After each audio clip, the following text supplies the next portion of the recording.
Let's solve one of the most challenging jewelry design problems if you're using an AI software to bring your beautiful designs to life. This came from a user of FacetFlow. What is FacetFlow? It's the most powerful jewelry design software in the industry. And she has this one perspective view and wants to prompt the other side view.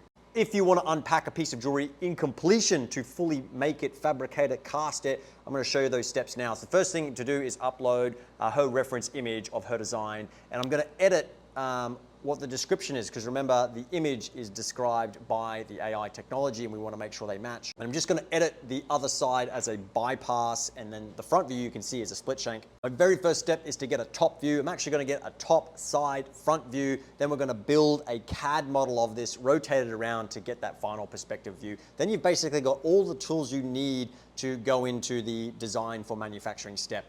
Notice that I have a very specific prompt. Visualize image one. The first thing you upload is image one for a top view looking directly down onto the stone. Here we are.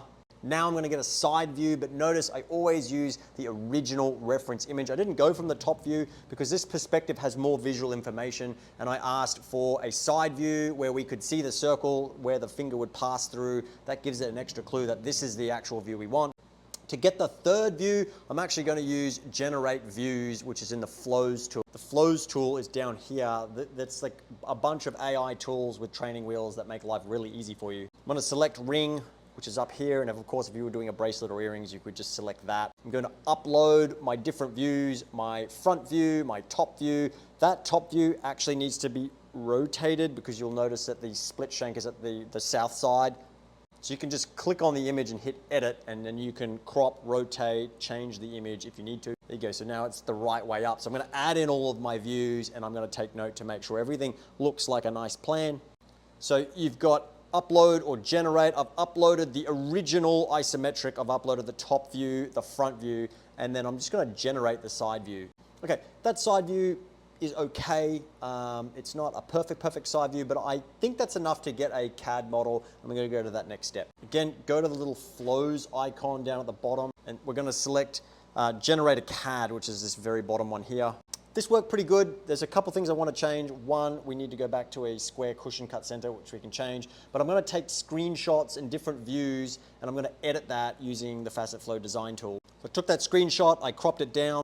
This is a screenshot re-rendered from the CAD, and I quite like this. So this is the back half of the ring that she wants to see, but let's make it a little bit more complex. Maybe we don't like the split shank on both sides. Let's make a bypass. So I'm going to hit the little annotate tool.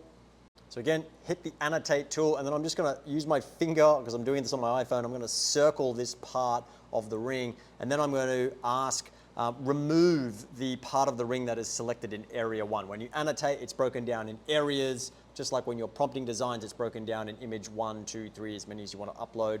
And then my instruction is going to be remove area 1 so it is no longer connected to the top of the ring. And there you have it. Last thing to fix is we want to do a square cushion cut center. So I prompted turn the center stone into a square cushion cut, but I didn't specify the color. So it came out blue, and then I just did iterate. So iterate is when you want to just make a verbal prompt change with one image.